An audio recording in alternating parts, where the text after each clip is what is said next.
نتیجہ میں کوئی ایک حدود نہیں، جسم کے تمام حدود اپنے افعال بہتر انداز میں سر انجام دینے لگتے ہیں۔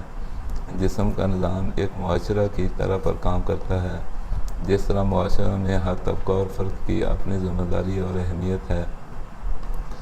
آپ ایک انجینئر ہو سکتے ہیں، ایک اعلیٰ استاد یا افسر، لیکن جو کام مزدور کا ہے وہ مزدور ہی نے کرنا ہے۔ اسی طرح جسم کے تمام نظامات اپنے کام سر انجام دینے کے لیے دوسرے کے محتاج ہیں۔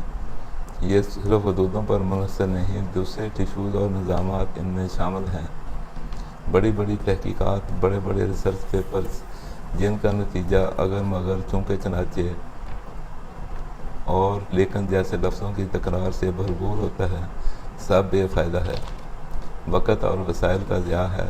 زندگی میں ایک ایک دشمن یا حملہ آور کے پیچھے بھاگنا اپنے وقت اور سرمایہ کو ضائع کرنا ہے۔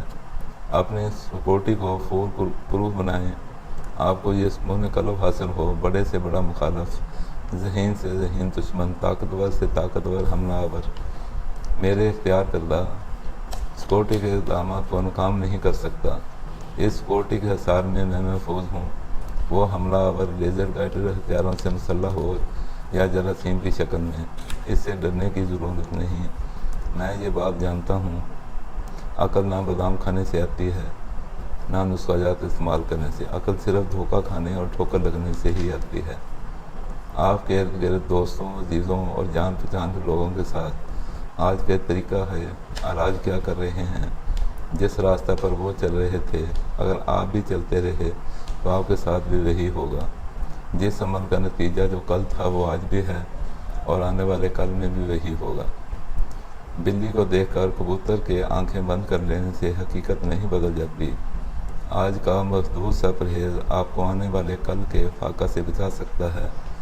ہر مسلمان اور صاحب ایمان کی یہ خواہش ہوتی ہے، اس کا خاتمہ ایمان پر ہو اور مرتے وقت اسے کلمہ نصیب ہو جائے۔ لیکن کتنے دکھ کی بات ہے، جدید طریقہ علاج جو اپنے آپ کو سائنٹیفک بھی کہتا ہے اور سب سے بہتر علاج ہونے کا پروپیگنڈا بھی کرتا ہے، مسلمان کو مرتے وقت کلمہ بھی نصیب نہیں ہونے دیتا۔ مریض مشکل فائدہ کی امید میں کنٹرول کے ساتھ جڑا رہتا ہے، وقت آخر اتنی تکلیف میں ہوتا ہے کہ اسے کوئی نشہ آور دوائی یا انجیکشن لگا دیا جاتا ہے اور وہ اسی نشے میں اس دار فانی سے بغیر کلمہ پڑھے رخصت ہو جاتا ہے۔ میرے سامعین و ناظرین اکثر گلہ کرتے ہیں، میں اپنے ویڈیوز اور لیکچرز میں دوسرے لوگوں کی طرح نسخہ جات کیوں نہیں بتاتا۔ میں کسی کو دھوکہ نہیں دیتا، جھوٹی امید نہیں دلاتا، جھوٹے دلاسے نہیں دیتا۔ آپ کو صحت کی ضرورت ہے، آپ کو بڑی سادگی سے صحت مند رہنے اور گئی صحت کو واپس لانے کے گر بتاتا ہوں۔ انہیں سمجھیں، یاد رکھیں اور اس طریقہ کار کو سیکھ لیں، یہ کل کو آپ کے ہی کام آئے گا۔ ایک مثال سے سمجھیں، ایک بڑی عمر کی بھیڑ نے چھوٹی عمر کی بھیڑ کو سمجھایا، جس دن مالک تم سے زیادہ پیار کرے، تمہیں زیادہ کھلائے پلائے اور تمہیں لٹا دے تو سمجھ لینا وہ تمہاری جان لینا چاہتا ہے، وہ تمہارا گوشت مزے لے لے کر کھائے گا۔ چھوٹی بھیڑ نے بڑی بھیڑ کی بات پلے باندھ لی اور چلتے پھرتے اپنا سبق یاد کرتی رہی۔ ایک دن وہ سب کچھ مالک اس کے ساتھ کرنے لگا۔ جب مالک نے اسے لٹایا، چوری کے انتظار میں چھوٹی بھیڑ نے آنکھیں بند کر لیں، لیکن مالک نے چھوٹی بھیڑ کی صرف اون اتاری اور اسے چھوڑ دیا۔ چھوٹی بھیڑ کو بڑی بھیڑ کے سمجھائے جھوٹ کا افسوس بھی ہوا، جیسے میری باتیں سن کر آپ سب کو بھی ہوتا ہے۔ ہر 6 ماہ یا سال بعد مالک اس کی اون اتارتا رہا اور ہر بار چھوٹی بھیڑ کو بڑی بھیڑ کی بتائی بات یاد آ جاتی، اسے غصہ بھی آتا، افسوس بھی ہوتا۔ وقت گزرتا گیا، چھوٹی بھیڑ مالک کے پیار، کھانے پینے کے لاڈ پیار، لٹانے اور اون اتارنے کے عمل کو روٹین کا حصہ سمجھنے لگی۔ لیکن ایک دن سب کچھ تو وہی ہوا، صرف ایک فرق کے ساتھ۔ اس دن اون نہیں اتری، چھری چل گئی۔ جان دیتے وقت اسے سمجھ آ گئی بڑی بھیڑ سچی تھی، جان تو سب نے دینی ہے، لیکن اس وقت سے ہم اپنے آپ کو بچا سکتے ہیں جب معالج کہے اب آپ نے بلائی اترا دودھ پینا ہے، کھیرا کھانا ہے اور 2-4 چمچ بے ذائقہ ابلے چاول کھانے ہیں۔ اور غنودگی کے عالم میں بغیر کلمہ پڑھے اس دنیا سے گزر جانا ہے۔ میں بار بار دہراتا ہوں، کسی بھی علم، مشین یا ٹیکنالوجی کے اچھا ہونے کا معیار اس کا سادہ ہونا ہوتا ہے۔ لمبے لمبے لیکچر، کتابیں، رٹے، مختلف چیزوں کے نام، ان کے کام سب کو یاد کرنا اور پھر یاد رکھنا کہ انسان اپنے آپ کو ہی بھول جائے، قطعاً کوئی ضرورت نہیں۔ لمبی لمبی تشریحات، لمبے لمبے الجھوں میں الجھنے کی بھی کوئی ضرورت نہیں۔ سادہ سے 3 ٹیشوز، 4 ٹیشوز کے متعلقہ 3 رنگ، ان سے پیدا ہوئے رنگوں کا انالیسس آپ کو پیشاب سے تشخیص میں ماہر بنا دے گا۔ ایک بات یاد رکھنے والی ہے، پیشاب ہو یا پخانہ، الٹی ہو یا بلغم، اگر سیاہ رنگ کی ہے تو اس کا ایک ہی مطلب ہوتا ہے، کہیں دور بلیڈنگ ہو رہی ہے۔ جہاں خون کچھ دیر کے لیے رک رہا ہے، جہاں اس کا رنگ سرخ سے سیاہ ہو رہا ہے، کیونکہ اگر بلیڈنگ سرخ رنگ کی ہو رہی ہے تو اس کا ایک ہی مطلب ہے، فریش بلڈ کہیں نزدیک سے ہی آ رہا ہے۔ صحت آپ کی، آپ کے گھر والوں، عزیزوں، دوستوں کی سب سے بڑی ضرورت ہے، اس لیے ہماری ویڈیوز کو شیئر کریں، بار بار دیکھیں، سمجھیں اور سبسکرائب کریں تاکہ آپ کو بر وقت ویڈیوز کے نوٹیفیکیشن ملتے رہیں۔ السلام علیکم۔